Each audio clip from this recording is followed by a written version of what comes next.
গোলা ভরা ধান থাকলে পাতানকে যেমন অস্বীকার করা হয় না, ঝোলা ভরা রাজাকার থাকলেই দু একজন মুক্তিযোদ্ধাকে অস্বীকার করা হয় না। মাননীয় স্পিকার, শৈবাল দিঘিরে কহে উচ্চ করি শির, লিখে রেখো এক ফোঁটা দিলেম শিশির, তেলা পোকারও পাখা আছে হোক সে বধির, মরিবার আগে করিতে চায় কিচির মিচির। মাননীয় স্পিকার, আপনার মাধ্যমে আমি মাননীয় তথ্যমন্ত্রী সহ অন্যান্য মন্ত্রী মহোদয়দেরকে একটা জিনিস খুব স্পষ্টভাবে বলতে চাই, ফ্যাক্ট এবং ন্যারেটিভের মধ্যে অনেক অসঙ্গতি আছে। মাননীয় স্পিকার, বর্তমান যে জেনারেশনটা চলছে, আমাদের ফ্যাক্ট এবং ন্যারেটিভের কানেক্টিভিটি দরকার। মাননীয় স্পিকার, উদ্দেশ্যমূলকভাবে অসঙ্গতি আছে। মাননীয় স্পিকার, দেখুন বিষয়টা কীরকম, আমরা ইশতেহার বাস্তবায়ন করব আর বাজারে ন্যারেটিভ আছে যে এর জন্যই কি আমরা যুদ্ধ করেছি, আন্দোলন করেছি।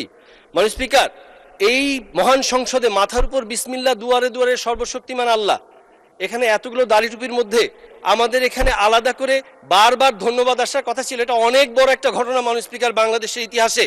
মাননীয় স্পিকার, ফ্যাক্ট এবং ন্যারেটিভের মধ্যে যদি যোগ সাজস না করা যায় অনেক সমস্যা। মাননীয় স্পিকার, এই জেনারেশনকে বোঝানো হচ্ছে ভুল। মাননীয় স্পিকার দেখুন, মাননীয় স্পিকার, জুলাই সনদ বাস্তবায়নের জন্য আমরা অক্ষরে অক্ষরে পালনের জন্য দাঁড়িয়ে আছি, অথচ অবৈধ আরোপিত আদেশ নিয়ে সারাক্ষণ কথা হচ্ছে। মাননীয় স্পিকার, বাজারে বাজারে সেই তারা ভরা রাতে আমরা অনেক চেষ্টা করেও পারিনি বোঝাতে। এই জুলাই সনদের কথা অনেক বিতর্ক হয়েছে। মাননীয় স্পিকার, ওনারা বলে গেছেন শুধু এই অবৈধ আরোপিত আদেশের কথা।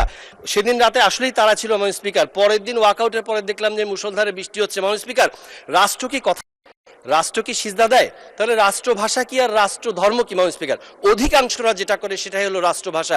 এই কারণে অন্য ভাষা অন্য ধর্মকে খাটো করা হয় না। মাননীয় স্পিকার, গোলা ভরা ধান থাকলে পাতানকে যেমন অস্বীকার করা হয় না, ঝোলা ভরা রাজাকার থাকলেই দু একজন মুক্তিযোদ্ধাকে অস্বীকার করা হয় না। মাননীয় স্পিকার, শৈবাল দিঘিরে কহে উচ্চ করি শির, লিখে রেখো এক ফোঁটা দিলেম শিশির, তেলা পোকারও পাখা আছে হোক সে বধির, মরিবার আগে করিতে চায় কিচির মিচির। মাননীয় স্পিকার, সবাইকে ফ্যাক্ট এবং ন্যারেটিভকে কানেক্ট করে সবাইকে বুঝাতে হবে। মাননীয় স্পিকার, তা না হলে ঘটনা কি, এই যে মাননীয় স্পিকার, সংসদ ক্যাফেটেরিয়াতে খেতে গিয়েছি, খাবার তুলছি, একজন সম্মানিত ওয়েটার এসে বলছেন যে ওই পাশে বিরোধী দলের জন্য ফ্রি খাবারের ব্যবস্থা আছে। চেহারা দেখলে যে বিরোধী দল বোঝা